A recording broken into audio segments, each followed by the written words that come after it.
சுர்ஜித் இருக்கிறார் இல்லையா, அவர் சார்ந்த அந்த சமூகத்தில் வந்து கிளைகள் உண்டு. அந்த கிளைகளில் எப்படி அப்படின்னா, அந்த தாய் வழி உறவு முறை தான் வந்து அடுத்தடுத்த ஜெனரேஷனுக்கு கொண்டு போகும். சரியா? அப்போ அந்த தாய் வழி உறவு அப்படிங்கிறது வந்து அவங்க குடும்பத்தை பொறுத்த மட்டும் அடுத்த தலைமுறைங்கிறது அந்த சுபாசினி தான். அப்போ அந்த சுபாசினி இந்த கவின் அப்படிங்கிறவருக்கு கட்டி கொடுக்கப்பட்டிருந்தால் அந்த தலைமுறையை அழிஞ்சு போயிடுறதா அவங்க சமூகம் பார்க்குது. அதுதான் உண்மை. இதை நீங்க ஏத்துக்கிடலனாலும் நிதர்சன உண்மை அதுதான். அந்த பாரம்பரியமா வந்துகிட்டு இருக்கக்கூடிய அந்த கிளை அதோட நின்றுது.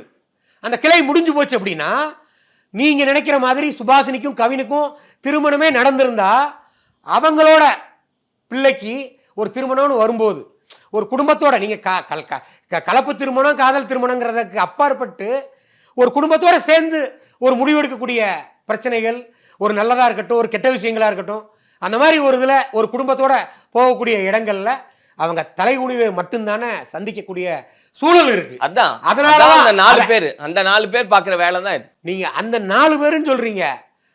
இருக்கக்கூடிய எல்லா சமூகத்திலையும் 4 பேருன்னு இல்லைண்ணே, ஒரு குடும்பத்தில் 4 பேர் இருக்காங்க. அந்த 4 பேரும் அந்த சமூக அறிவையும் அந்த சமுதாய சிந்தனையும் ப்ராப்பராக நீங்கள் சொல்லி கைடு பண்ணி வளர்த்துட்டாலே இந்த மாதிரி ஒரு விஷயங்கள் நடக்காதுல்ல.